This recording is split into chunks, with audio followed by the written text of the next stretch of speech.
Hey, Jeff here. It's Thursday, Things I Get Asked, another video. I'm shooting these videos and sending them out once a week on Thursdays for the first part of 2024. I really felt like, now being a pastor of this same church for 25 years, I just get questions all the time. And certain ones, there's several dozen that just keep coming. And I thought it would be really encouraging to share as best I can some answers to those questions each week. So we're going to continue talking about accountability and leadership today. And specifically, I want to answer two questions. Number one, who does the staff answer to? And number two, why doesn't the congregation vote? So the first one, who does the staff answer to? I'm going to direct your attention to our website. On our homepage, the bottom left is a button called Ecclesiastical Structure. And if you click there, you'll come to this page, and it's a long document. I talked about this in the last video, but right at the top of that document, it has a heading here, Ecclesiastical Structure at VCC, and it just goes through our four leadership teams, our staff, our financial board, our elder deacon team, and then our leadership team, and talks about who each of those groups is accountable to. And I just want to say accountability is a really important and beautiful thing. I've found in my life, I'm accountable to God. I'm accountable to the congregation. I'm accountable to our leadership team. I'm accountable to our financial board. I'm accountable to our staff.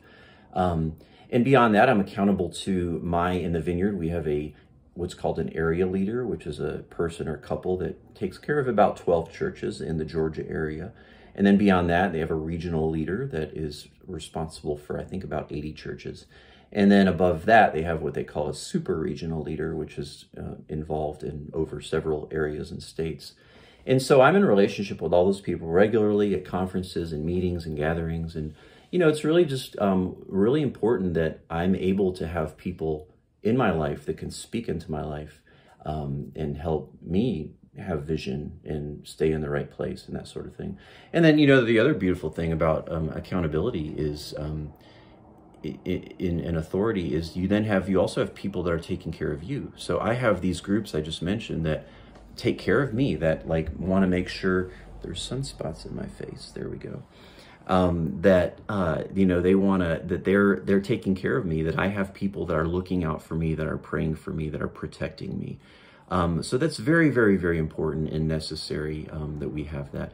And, if you have further questions about that, don't hesitate to ask. It's a very, very important issue. And I feel that we're in a really good place in terms of our church leadership about that. The second one is why doesn't the congregation vote? And I've been asked this a few times. I think, there's a first world American kind of a model. It's really built on almost like a political power structure where, every person should get an equal vote. And here's the truth. People vote with their feet. So if you're here, that's your vote. And you have incredible influence. If you're not here, you don't get a vote. And, it goes back to the idea that in some religious situations, you got people that are, a member or an elder or whatever. They're on some list somewhere that, was made at the beginning of time. They have no real investment in the church. They don't come with any regularity. They don't contribute their talent, their tithe. They don't know anybody. And yet somehow they have equal decision in what color the carpet is, who the leaders are, how the money is spent. It's really backwards. It really is. And so the idea that everyone should get an equal vote, it's no, that's, it's not smart, and it's not biblical. The people that have the influence are the people that are here doing the stuff, washing feet, cleaning up the church, taking care of people.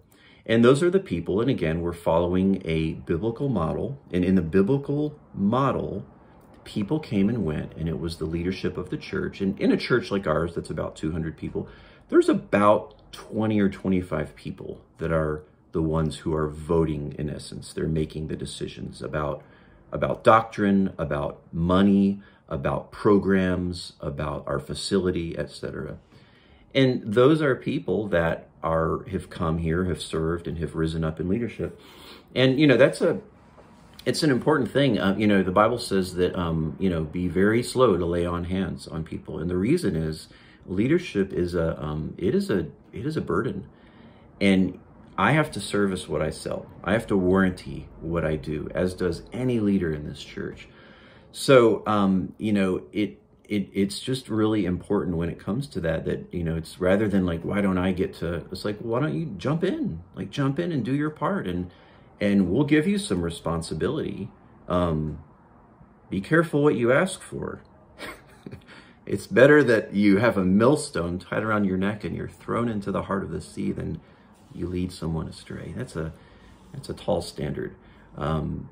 So, you know, that's how that works. And I, you know, mentioned that a little bit in our previous video, so I won't go into it. But, you know, it really comes down to trust, guys. If you trust your leadership, you know, you feel like you're in a good place, and that's how it works. And, you know, trusting that the Lord's in charge. So I'll leave it at that. See you in the next video. Peace.